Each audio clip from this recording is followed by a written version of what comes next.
just get this started. Okay. It's very great to be here. I want to thank a lot of you who invited me, particularly Dr. Kate Wetton, whose idea this was for me to come based on a conversation we had in Washington, D.C., and also Dr. Merson, who I've known for a really long time and helped inform my career, and there's many others here, so thank you for having me here. I hope this will be interactive. I'll talk at you for a little while, but I really love getting questions. I think that's really beneficial to all of us. But what I'm going to talk about is broadly what's happening around U.S. global health policy and funding. I'll talk about reproductive health and I'll talk about women's health, but I'm going to talk a little more broadly. But the subtext of this talk, I believe, is something that Kate said to me last year: what is going on in Washington? So that's what I'm hopefully going to address to some extent, to the extent I can.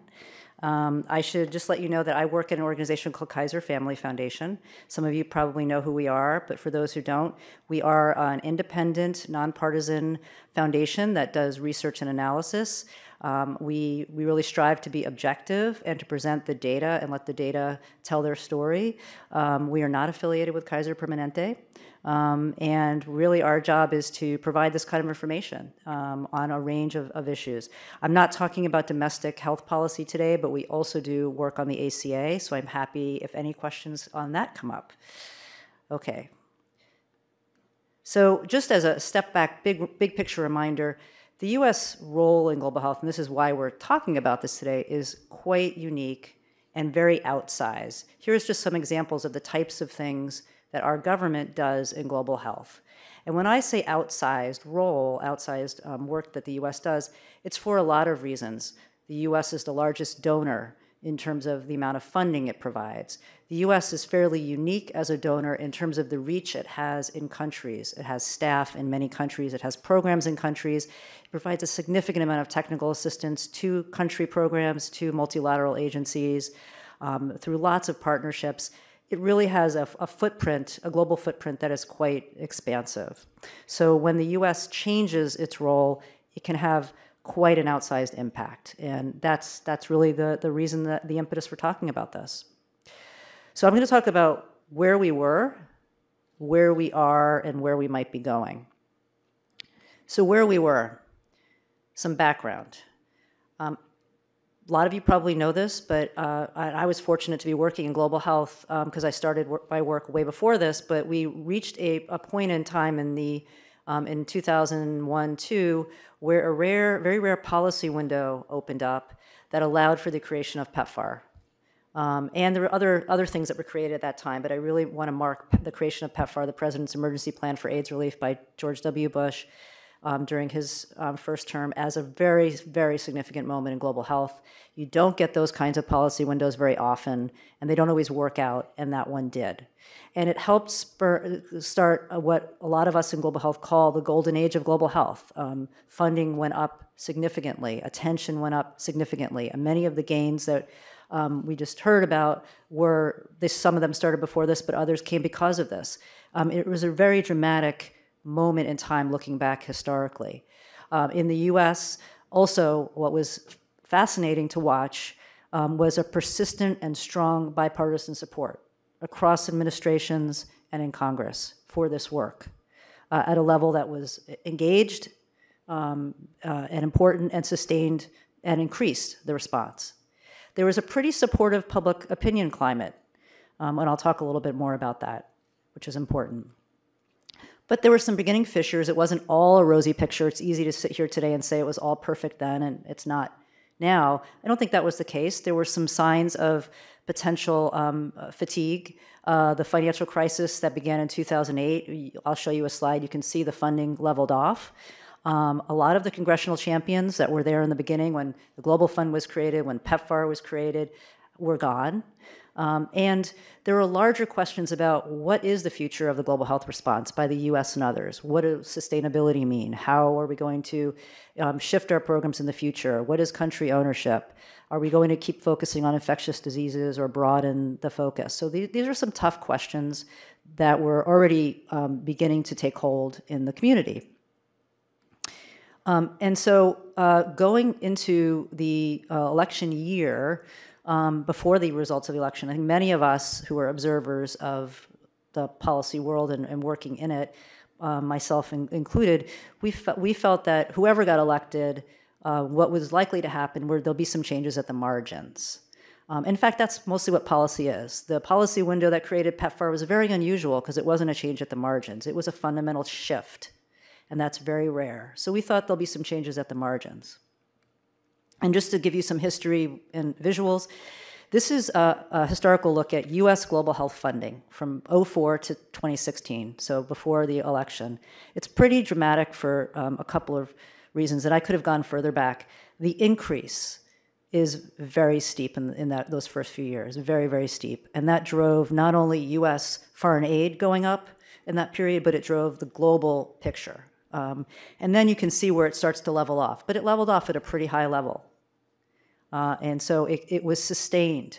And you know, a year ago, a lot of us, we looked at that and we said, well, will it be maintained at this level, or will it go down a little, or is it possible for it to go up? That was the big question. When I say that there was a pretty good, the public opinion climate was strong, there are things like this. So I want to say one thing about public opinion. It's an area that we also do research on at the foundation, and these are foundation studies.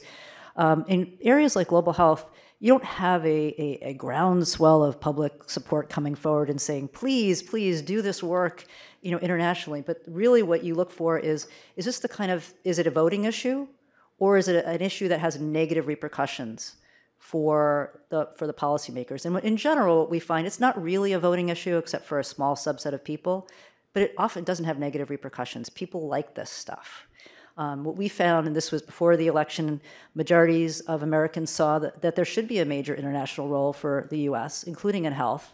We saw that across party identification. It was certainly stronger for Democrats, but it was really something that was there. And whenever we've asked this question a few times, why should the U.S. do work on global health? What's your motivation? And we ask all these, you know, is it national security, you know, other reasons that you might think are more self-interested. But what always seemed to rise to the top was this moral sense of it's the right thing to do. So this is, you know, a very American value of this is the right thing to do. We also had asked, this is right before election again, so we said, should the next president make this a priority? And 4 in 10 Americans said this should be a higher priority than it is now. So this was the general sense of the public opinion climate. But where are we now? Post the election. You will all know this. There's a growing partisan gap on many issues, not on every single polling issue, but in many issues. One that had already started, I think, but really is quite striking, and I'll show you one example of that. We have an America First foreign policy. I think there are a lot of questions about what that actually means, but that is the approach, not just the approach, that is the name of our foreign policy approach. There's a lot of concerns about retrenchment and an isolationist posturing.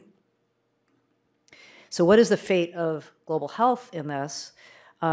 Well, I think today, much more than has been in the past, it's more vulnerable to the larger political and budget climate. And by that I mean there are many discussions going on that have nothing to do with global health on the Hill and in the administration, but they can have ripple effects that can affect the global health work. So for example, you're probably reading about the budget talks that are going on right now and tax reform, and we need a budget resolution, which just got voted on, and we're going to have a reconciliation. Those have nothing to do with global health, but they do, because all of that money is part of our budget, and what gets set and decided on and how those offsets happen all has implications for the rest of what Congress is able to do or the choices that they make. So that there's so much more vulnerability there. And for the first time, and I'll talk about these, there have been, for the first time that in my work in this area, there have been significant budget cuts proposed by an administration in global health. There's new policy measures and restrictions. There's a growing split, and I think this is really important, and this is beyond just global health, but in global health, between Congress and the president on foreign aid, and that includes congressional Republicans. So we have congressional Republicans who are supportive of foreign aid and global health, much more so than the administration at least has said publicly. There's also a lot going on around foreign aid reform. That's not necessarily new, but it has some new momentum behind it. All of these things affect global health. So a big question that I've been asking, and I think the jury is out, is are we still just going to see changes at the margins, or is it really a change to the core, or is it somewhere in between? And I think for some issues in global health, it is definitely more than a change at the margins. For others, maybe not so much.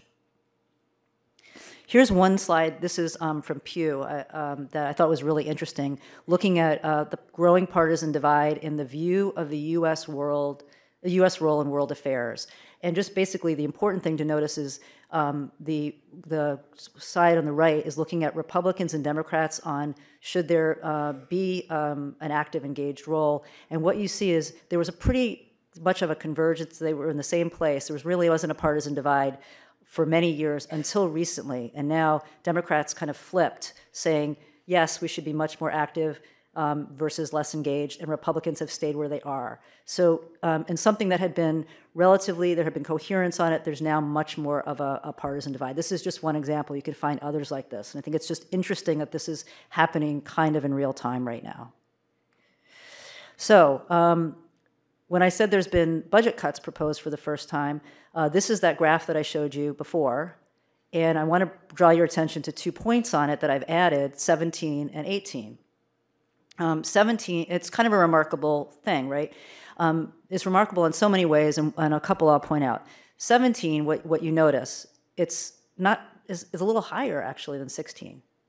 This is significant because this budget, this year, even though it was based on an Obama budget request, it had to be passed and finalized under a Trump administration.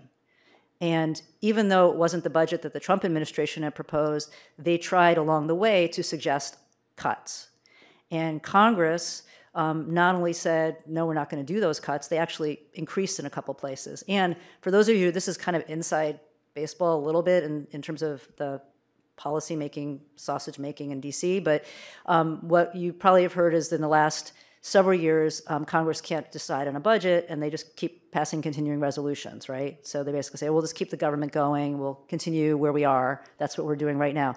For 17, they actually didn't do that in the end. They did an omnibus bill, which is different because that basically is their bill. They did the appropriations for the different areas. They could have made changes, and they didn't.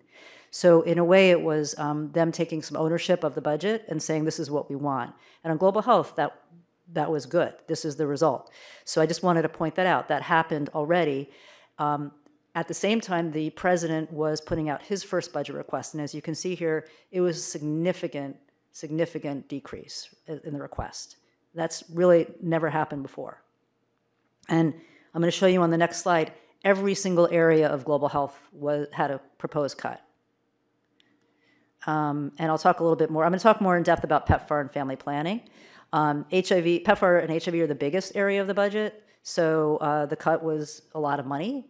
Family planning, though, as you'll see here, was zeroed out in the president's budget. It wasn't a cut, it was an elimination of the program in the budget. But all down the line, everything was cut. When this happened, several organizations, ours included, wanted to try to look at what these effects could mean. So I'll just show you a couple examples. We did some modeling to look at what, if this one-year cut went into effect, what would be the impact on projected global health funding from donors over time? And just the short answer is that even a little bit, a one-year cut by the U.S. really had an impact on funding in the next decade, since the U.S. is such a big part of the pie. More importantly, I think, we looked at the human impact of proposed cuts. So we said, what if these one-year cuts were to go into effect? What would be the impact on people's lives? And we modeled a few of them, and I'm not going to read them all here, but just the point being, we looked at different scenarios. We looked at the president's request, which was the biggest cut proposed, but we looked at smaller cuts. And what you see here is really significant human impact with just a one-year cut. So for example, the steepest cut that was proposed could be as many as 200,000 new HIV infections, just based on that one-year cut, or almost 850,000 people less on antiretrovirals, many more thousands of TB cases, millions more or less women receiving contraceptives, many more abortions. So down the line, you can see there, you can model out pretty easily there's a big human cost of this, even from a one-year cut. What happened? I already talked about 17, just to give you that reference point, and here's what, this is not all the whole bucket, this is a big chunk of it. Well, we are still in the midst of this, the budget is not final, but so far, as you can see, the House and the Senate have, for the most part, not completely, rejected these cuts again. The Senate completely. The House, in general, yes, except on family planning, but from an overall perspective, the Congress again has said we don't support those cuts. And one other thing I didn't mention on fiscal year 17 that I thought was quite important, Congress didn't just provide as much plus a little bit more to global health. It actually put language in the bill for the first time that said something to the effect to the administration, here's the money we want to go to global health for PEPFAR, for TB, for family planning, for all these different things that itemizes them. And you are not allowed to move money around or change that amount at all. That's very unusual. Usually there's a clause in there that says if the administration wants to make a 5% change in something, it can as long as it notifies us. And they said that, but they also said, but not in global health. You can't do that. And I really think that was Congress's way of saying we care about this area of work, and we're going to try to have a role here. So I think it's really that's the state of play right now. And here's that point. So Congress had put in some new language. And we assume, although we don't know, when the budget gets finalized, that language for this year may be in there again. Where are we in the budget process? It's very complicated. We're currently operating under one of those things I mentioned before, a continuing resolution that ends in December. Meanwhile, there's this bigger thing going on where Congress is trying to pass a budget resolution and maybe to include reconciliation. Again, that has nothing to do directly with global health. It has everything to do indirectly with global health and all the domestic programs you're also thinking about today. But this is a big moving piece that will likely pass and can set some constraints on what Congress is able to do or could loosen what Congress is able to do. In terms of the funding the government for the rest of the year, we might see another continuing resolution. If Congress can't agree on what to do and doesn't get the rest of the process done, they might do it for the rest of the year. We might see individual appropriations bills. I think that's probably very unlikely. There could be another omnibus. If I had to guess, there'll be a continuing resolution at this point. But these are, and what will happen with global health in there is still a question, and I'll talk a little bit more about PEPFAR and family planning. Once this all happens and gets decided, we're back to the budget request again. So the president will release the budget request for fiscal year 19, and all signs point to a similar level of cuts being requested in this budget. Now, for those of you who focus on these kind of things, like budget requests, the budget request is just a request.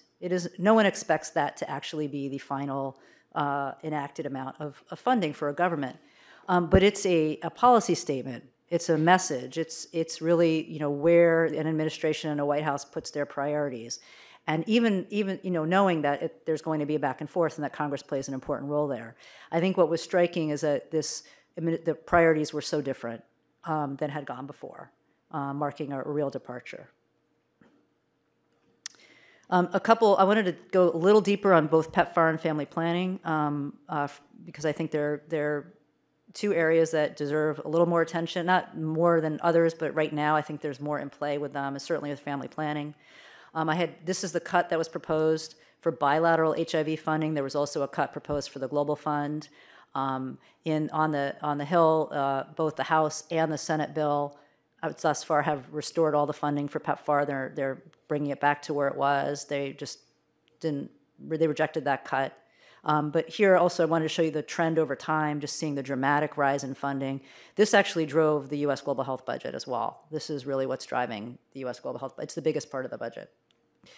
So what's going on with PEPFAR under the Trump administration? As we saw, the president proposed a significant cuts. Congress said no. There's a new strategy out there that PEPFAR just released. I don't know if anyone has seen it. It came out a couple weeks ago, and there's still a lot of questions about it. But essentially what it is saying, the key message from that new strategy that just came out is, going forward, PEPFAR is going to accelerate its focus in 13 countries and try to bring them to what it defines as epidemic control. And there's a lot of other questions about what that means for the rest of the countries that PEPFAR is working in, but that's the main focus. There's been some policy changes that have been instituted that affect PEPFAR, Mexico City specifically, and I'll talk about that. There have been some public statements of support. Both the President and the Secretary of State recently, especially, have publicly been talking very affirmatively and positively about PEPFAR, including having kept the current Global AIDS Coordinator on, and it seems like she will be on as far as we know. So it's a mixed situation. It's moving in real time. There are many unanswered questions. We don't know if there will actually be a scaling back. The budget certainly seemed to indicate that's what the administration was looking at. The Secretary of State and some of his staff have said they are not, even if Congress appropriates all the money that they appropriate, they might not spend it all. So what does that mean? And then how does this intersect? The other thing I should say is the administration has said in its budget requests, while it's talking about cutting PEPFAR, it's talking about maintaining people on treatment. And so it raises a lot of questions. What does it mean to maintain people on treatment with less money? And how does that work? So that's another question. And then what does this 13-country strategy mean for the other 40-plus countries that the U.S. invests in? Does that mean they get less? Does that mean they aren't able to have epidemic control? You can look at those countries, and there are a few that are really getting a very small amount right now and probably are fine. There's a handful of others that are really struggling, and I think it just raises some tough questions. Will there be a diminished effect on key populations and human rights? That was a big, big push that PEPFAR has really elevated in the last few years, and this new strategy I don't even know if it was mentioned.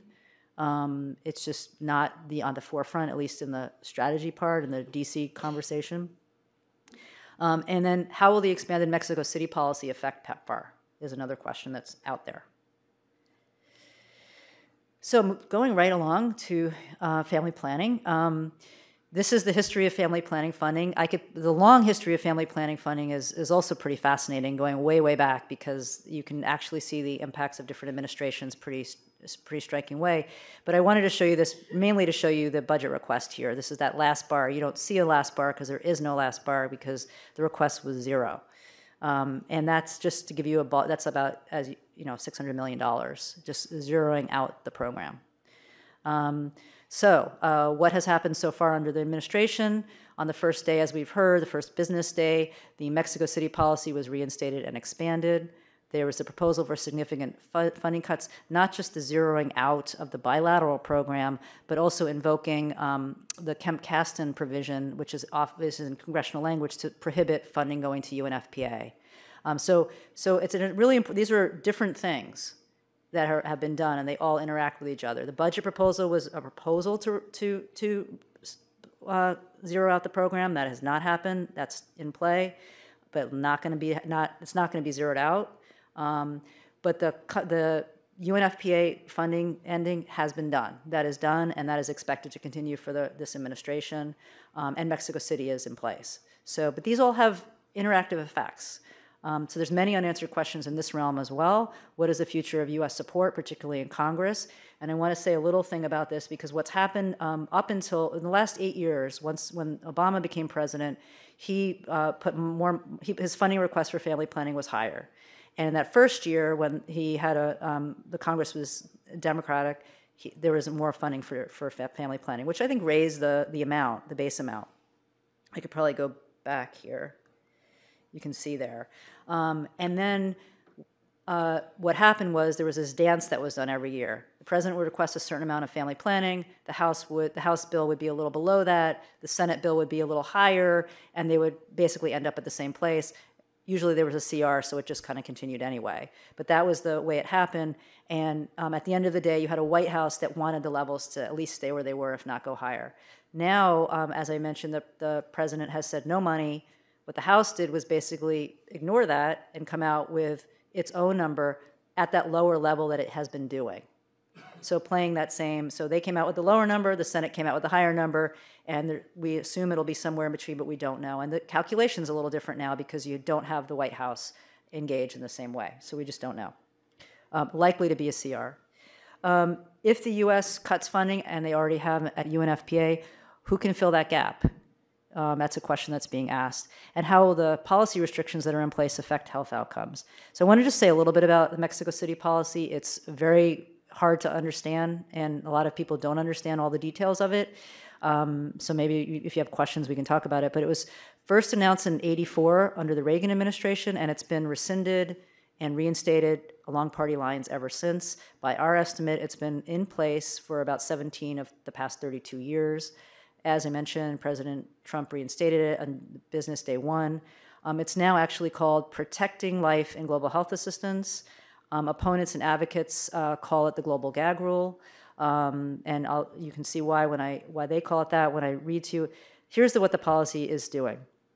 And it's very important to understand the specifics of it. It's requiring foreign NGOs, so not all NGOs, foreign NGOs, to certify that they will not perform or actively promote abortion as a method of family planning using funds from any source, including non-U.S. funds, as a condition for receiving U.S. funds. And up until the Trump administration, that condition was as a condition of receiving U.S. family planning assistance. And what the Trump administration did that was not expected, it was fully expected they would reinstate it. It was not expected they would say, and as a condition of receiving any U.S. global health assistance, PEPFAR, maternal and child health, nutrition. So if you are a foreign NGO that is going to get money from the U.S. government to carry out any global health assistance, with some exceptions, you have to certify that you will not do these activities with non-U.S. money, or you can't get U.S. support. Now, a lot of foreign NGOs aren't doing activities that are prohibited. They still have to make a decision: do they want to comply with that provision? Some are, and figuring that out is one of the hardest research questions that many of us have faced. But now it applies to the vast majority of U.S. global health bilateral assistance, and that's a whole new ballgame. That raises the amount of money that this applies to from potentially 600 million to billions, 7-8 billion, to the extent that money is programmed through foreign NGOs. So it's complicated. It's happening now, and there's already been some effects of it. But one of the challenges, and we've seen this in the prior iterations, it takes a while for much of this to play out in the field in terms of access and outcomes. The other thing that happens when there's a big policy change in Washington, whether it's the Mexico City policy or even PEPFAR's new strategy, people in the field don't know what to make of it. And they sometimes start changing their behavior. We're not going to do this activity, or, oh, we heard we're getting our funding cut. Those may or not be accurate things to think, but they start to change what they're doing because they don't have the information. And that's a big issue that's happening right now, particularly around Mexico City. So where are we going? I know you want me to tell you the exact answer, and I don't have it. There's a lot of risks and uncertainties, and there's things to watch for. So I would continue to watch, and this is something we do on a daily basis, for funding. And I just want to say that if the U.S. does pull back, the outsized impact is really important to focus on, because it's not just that it's the largest donor, as I mentioned earlier. There's one other thing I want to mention, that this is something we're doing some analysis on. If you look across the global donor governments on global health, or no, not on global health, on foreign aid, they all have a different focus. The U.S. has purposefully, because of a policy decision starting 15 years ago, chosen to focus on health. And if you look at where our foreign aid goes, the huge section of the foreign aid portion goes to health. Other donors have chosen agriculture or education, or other things. So you often hear this: the U.S. is doing more than its fair share. There's different ways to look at it, but I think it's an important dimension to understand that the U.S. is doing more on global health. That's because others are doing more on education, or others are doing more on infrastructure. And if the U.S. pulls back, it leaves an even bigger gap in that area. So I think it's an important dimension that's been less looked at, that we're starting to do some analysis on. And if there is a gap, it's unlikely to be filled by other donors or by domestic resources in the near or midterm. There might be select cases where the gap could be filled, but not in the big scale. Policy and programmatic changes that are on the horizon or are being discussed. Foreign aid reforms and modernization may not affect global health, but could. We can talk more about that if you have questions. Expand in Mexico City. There's an increased discussion going on about, and I think this is a good discussion, given that resources are tight. There's a lot of focus on how can we move countries from full U.S. assistance to different models where they're putting in more of their own resources and having a more sustainable plan. But another dimension, too, that's coming up more and more is what's the future of U.S. diplomatic engagement in the multilateral realm? And is the U.S. going to pull back there or stay the course? And as I mentioned earlier, the larger policy environment and debates matter more than ever. So tax reform doesn't seem like it's related to global health, but they all can affect each other. And so keep reading about all that stuff.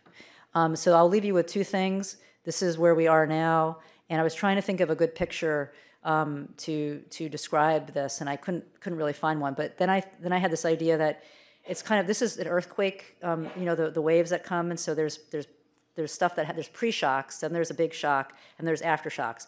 And so I guess the big question right now is, it seems like we have some pre-shocks. We don't know if something really big is going to happen, but it could. And some would argue that it's happening in family planning and reproductive health already. But for the overall global health portfolio, will there be a big shock? If there is a big shock, there'll be a lot of after effects, and they will be global. So I will leave you with that. I look forward to your questions, and I know some of these issues we can talk more back and forth and informally in the panel discussion as well. Thank you.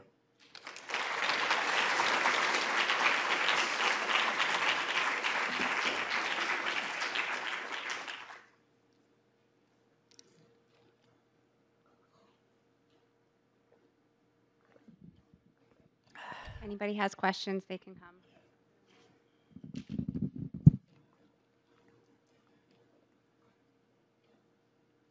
Thank you for a really excellent talk. I wonder if you could just speak a little bit about the intersection between research and advocacy, sort of how you see your role positioned, but also the recommendation you would have for universities in this era. Very good question. As everybody knows, the question of facts and data, their role and how information is used, what's good information, what's bad, we're all thinking about that. Having said that, I still strongly believe that good data and facts really do matter, and they are informing the policy discussions and debates. My organization, just to tell you what we do, or the way we think about it, since we're a nonpartisan organization, and more than that, we really see our role as being the objective resource, regardless of someone's advocacy position or view. We would want anyone from different perspectives to say, well, I can trust Kaiser's data. I may not agree, think that the argument should be this or the argument should be that, but the data that they have, the analysis, I can trust it. So that's really what we hope is happening. And so from our perspective, we really hope that our data are being used in the discussions. They are, we see evidence of that. And I think it's reaching out to the right audiences. So just let me get to your question about what universities could do, because I think it's a little bit of a different positioning. One of the benefits of universities is the strong, deep expertise and brains and people, and you can really bring so much to bear on a tough research questions. Where it's harder is you're more removed from the policy space. So the key thing is making the right connections and thinking about audience. So if you have the information and data and can directly get it to the audiences that need it, great. If you don't, get it to those who can. That's just fundamental. But the Mexico City policy is really a hard one to assess the impacts of. We know there's impacts. It's really hard to assess, and we need universities to do that work. We really do. We're doing some of it at Kaiser, but we're not a university. And it's not the kind where the deep, longer term assessment is not what we're going to do. But I would say do that work, but also get your information to the audiences either directly or indirectly. That's the key thing. That really, and it's important. I can say from our experience, particularly on ACA-related efforts, my colleagues who are doing that work have really done a good job of getting the data into the discussion. There's always going to be people who ignore the data, but a lot are looking at it, and it is making a difference. So, I think that was an extraordinary summary of a really complex issue, and I thank you for that. So I've worked in family planning for more years than I want to confess, and I was actually at USAID when the first Mexico City policy was introduced and was part of that process of creating the implementation plan around it. And I think that those of us in family planning have lived this on and off, unfortunately, for many years. And that's not been true for the rest of the global health community. And what I see, and you alluded to this, and I wondered if you might expand on it a little, is when you don't quite know how to do something, and you're threatened by, particularly when your financial office is threatened by the need to perhaps give back funds if you're not in compliance, then the tendency is to just say no to everything. And so my feeling is that the family planning community can really be helpful to the PEPFAR and malaria and other communities in trying to help interpret in a reasonably better way, so that we can move as aggressively as possible.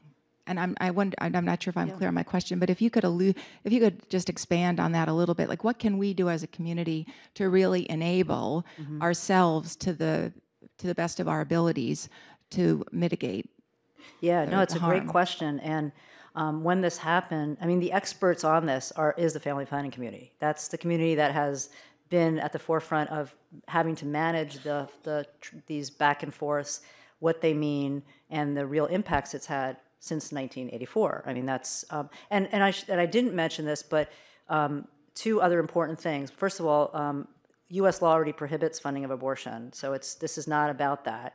And secondly, we have a document that's pages long of all the restrictions on family planning funding in the U.S. for U.S. global funding for family planning, and that is already in place. So this is a different thing. So the family planning community is very much the expert on this.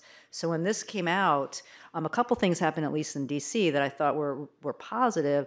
The global health community came together as a coalition, both to the advocates, both to come out together and say policy is going to negatively impact access and the populations we serve, and they did that as a community.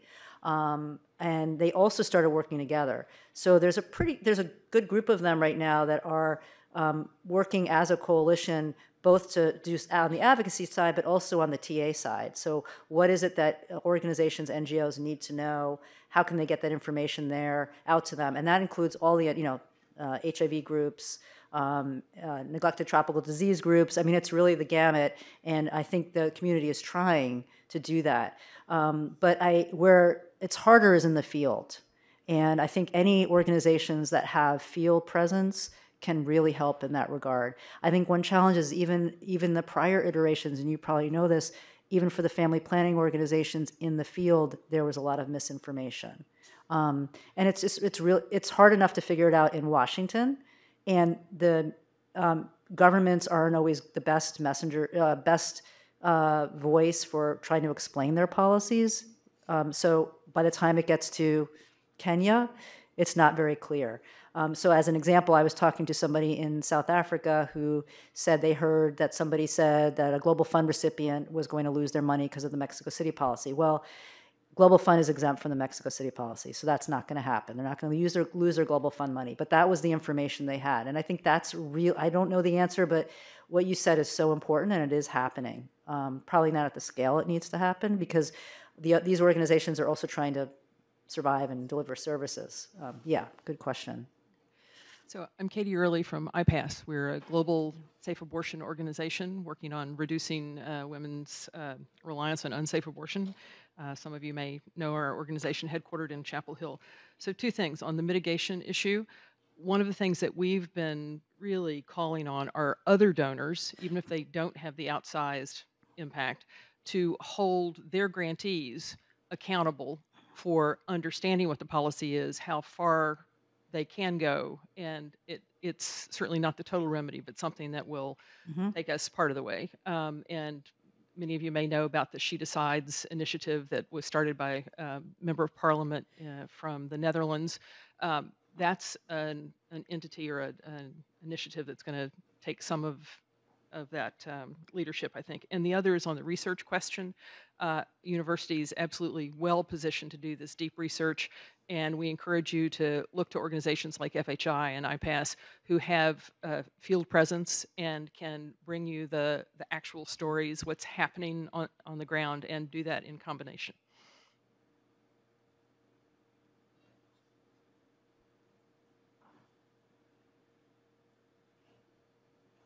Hi, Joy Noel Baumgartner here at Duke. I was struck by you did some modeling of the potential impacts for services if there were the cuts, including abortion and the increased numbers in abortion. And there have been published papers showing other modeling effects of the impact of the global gag rule. I'm wondering why some of that evidence isn't resonating with more conservative or Republican members of Congress if they truly are trying to decrease abortions.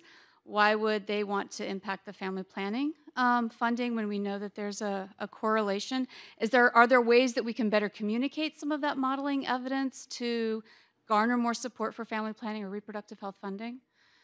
Well, you are certainly asking the question. Showing that relationship is based on the data and based on the evidence has been one that many have used for years on the global and domestic side. And I think the evidence is pretty clear. It's enough information for some, but for some, that's not what the debate is about. And I think there's many different strategies that have been used. There's no magic answer to making that case, but there have been, I would say before the election, there was a beginning of a strategy that some were undertaking to garner more Republican support for family planning in the global space. I'm not sure where that is right now. We had the budget, final budget for 17 was evidence that there was at least support for the funding. We'll see what happens in 18. It's a very good question. Ultimately, there's a handful of people that probably need to be targeted with that information. But keep publishing the data. The data are important. But one of the things in policy, at least in the work I do, there's different kinds of information for different. It's partially how you message it, but it's also different information for different audiences. So some they need the heavy data research studies, others need the stories, the actual individual story, which can have a bigger impact sometimes than we looked at. The population of and saw this direct correlate, versus this young woman over here died because of an unsafe abortion. So they all matter, but they play a different role. Sorry, I don't have the magic answer on that one. Hey, Jen, Mike Merson. As you know, I was on the National Academy of Medicine Committee looking at this whole question of global health funding and global health support in the U.S. government. I'm still not clear from your presentation about something we struggled with. So the Mexico City rule, no surprise. It's harsher, but half of the, as you pointed out, all Republican administrations have had this rule and was not a surprise to anyone. Harsher, but not a surprise. Why do you think the family planning money was completely cut in the proposal? What is driving that?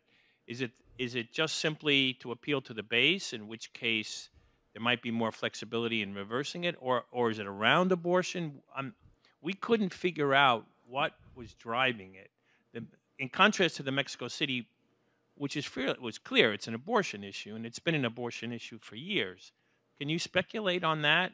Do you know why it happened? Yeah, I can speculate. I don't know for sure, but first on the Mexico City part, yes, everyone was expecting it. I don't think people expected it to be applied to all of global health. So that was a big change. Particularly PEPFAR, which has been always PEPFAR was explicitly given an exception from it by George W. Bush. Meaning that he made it clear in case there was any ambiguity, PEPFAR was not included. So this was a big change. On the zeroing out of the family planning money, I don't know the exact answer, but my sense is it was to appeal to the base, definitely. And there are, combined with some action, some people in the administration don't want to see that program funded. So it's both. I think it's both. Now, there might have been a sense that, Congress will restore some of the funding.